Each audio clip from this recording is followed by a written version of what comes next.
جوہر سلیم صاحب بھی ہمیں جوائن کر چکے ہیں، ان کی جانب بڑھتے ہیں، پھر آپ کی جانب دوبارہ آؤں گی۔ بہت شکریہ پروگرام کے لیے، ٹرانسمیشن کے لیے وقت نکالنے کے لیے جوہر سلیم صاحب۔ اب ظاہر ہے وقت بہت قریب ہے، یہ جو ڈیلیگیشن ہے بس یہ کچھ ہی گھنٹوں میں کہا جا رہا ہے کہ پہنچ جائے گا انشاءاللہ، اس کے بعد پھر سارے معاملات آگے بڑھیں گے۔ سب سے پہلے تو یہ بتائیے گا کہ جو یہ ڈائیلاگز ہو رہے ہیں، جو پیس ٹاکس ہو رہی ہیں، اس کو کس طرح سے دیکھ رہے ہیں، کس طرح سے اس کو آگے بڑھا؟ اسی طرح ترکیہ، ایجپٹ، بہت سے جو دوسرے ممالک کی، جس طرح یو کے ہے، تو پاکستان میں پہلے بھی کہتا رہا ہوں ایک یونیک پوزیشن میں تھا۔ اب یہ جو ہے نا ان فریقین کے مابین اس وقت جو ہے کوئی سمجھوتا کرانے کے، اور ابھی بھی ظاہر ہے کہ اب تو اسلام آباد میں یہ سارے آ رہے ہیں، تو بہت ہی ایک جو ہے تاریخی موقع ہوگا جہاں پہ اگر ایک ڈاکیومنٹ سائن ہوتا ہے تو وہ پھر اسلام آباد اکارڈ کا بھی اس کو نام دیا جا سکتا ہے۔ لیکن جو اس میں عام چیز ہے وہ یہ دیکھیں، یہ 10 جو پوائنٹس کا اس وقت جو ہے نا، جو ایک فریم ورک جس کو کہہ رہے ہیں، وہ کیا ہے؟ وہ بیسیکلی ایک بیسس فار نیگوسیشن ہے۔ تو بات ابھی اسی پہ ہوگی شروع میں، اور اس میں ظاہر ہے کہ وہ یہ نہیں ہوا کہ اس پہ اتفاق ہو گیا آلریڈی، لیکن یہ ہوا ہے کہ امریکہ نے وہ ایران کے پوائنٹ سے، جس پہ امریکہ نے کہا کہ ہاں ہم اس پہ بات ہو سکتی ہے، یہ نیگوسیشن کی بیسس ہو سکتی ہے، تو ظاہر ہے اس پہ پھر گیو اینڈ ٹیک ہوگا کافی۔ اور اچھی چیز یہ ہے کہ دیکھیں، کیونکہ بہت سارے جو اس میں ایشوز ہیں ان پہ پہلے بھی نیوکلیر پہ مثلاً کتنے راؤنڈز ہو چکے ہیں، تو اس پہ کچھ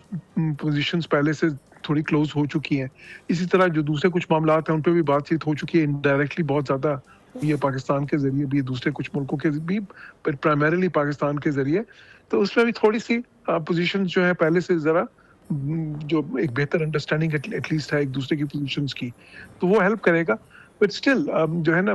اس سب کے باوجود ابھی بھی کچھ چیلنجنگ ایشوز ہیں۔ ایک طرف تو اسپوائلرز ہیں، جس طرح اسرائیل کا کردار ہے وہ سب کے سامنے ہے، وہ ڈسرپشن کی کوشش کر رہے ہیں ابھی۔ پھر ساتھ ہی ساتھ جو ہے نا کچھ معاملات ایسے ہیں جو پہلے نہیں تھے، مثال کے طور پر اسٹریٹ آف ہارمز جو ہے وہ ایک نیا ایشو بن گیا ہے نا، جو کہ پہلے تھا ہی نہیں۔ پہلے تو نیوکلیر ایشو تھا، یا میزائلز کا تھا، یا پراکسیز کی بات تھی، اور سینکشنز لفٹ ہونے کی بات تھی۔ تو اب اس پہ بھی بات ہونی ہے، ظاہر ہے کہ اس کے بعد اب اس پہ بھی کیونکہ اب وہ شاید پہلے کی طرح بات نہ چل سکے، جس طرح پہلے تو ابنائے ہرمز میں کسی ملک کی عملداری نہیں تھی، تو ویسے چل رہا تھا ایک سلسلہ، اور کیونکہ وہ ایک ابھی گزر گیا ہے انٹرنیشنل جو ہے نا انٹرنیشنل واٹر وے ہے، these are not international waters but this is an international waterway. تو کیونکہ وہ ان کے ٹیریٹوریل واٹرز میں تو آتا ہے، ایران کے اور عمان کے، لیکن وہ انٹرنیشنل واٹر وے ہے تو سب کو گزرنے کا حق تھا۔ اب ایران چاہتا ہے کہ کوئی نیا فریم ورک بنے، تو ظاہر ہے اس پہ بھی بات ہوگی۔ پر میں سمجھتا ہوں کہ اگر یہ جو ہے ان مذاکرات میں ایک ایم او یو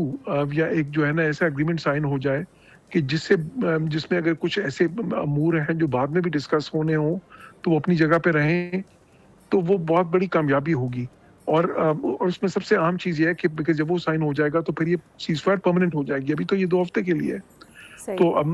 ایک پاسبلٹی تو یہ ہے نا کہ آپ مذاکرات کے ساتھ ساتھ اس کو ایکسٹینڈ کریں۔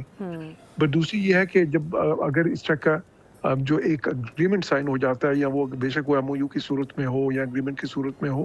تو پھر اس کو آپ پرماننٹ کر دیں، اور پھر ساتھ ہی کوئی اگر ایسے امور رہ جاتے ہیں جس پہ اتنی جلدی اتفاق نہیں ہو سکتا، تو وہ پھر ایک اس کے لیے آپ جو ہے نا کوئی ورکنگ گروپ بنا سکتے ہیں، یا کوئی بھی میکینزم جو بنانا چاہیں کہ اس میں مزید وہ ڈسکس ہوں گے۔ تو انشاءاللہ جو ہے نا we should be cautiously optimistic جو ہے، اور یہ پوری دنیا کی نظریں اس وقت پاکستان کی طرف ہیں، اسلام آباد پہ ہیں، تو یہاں سے ہم امید کرتے ہیں کہ ایک میننگ فل اور سبسٹانٹیو ڈائلاگ ہوگا، اور اس سے ایک اچھی پازیٹیو آؤٹ کم ہوگی۔ صحیح۔ سبسکرائب کریں اور بیل دبائیں تاکہ کوئی خبر رہ نہ جائے۔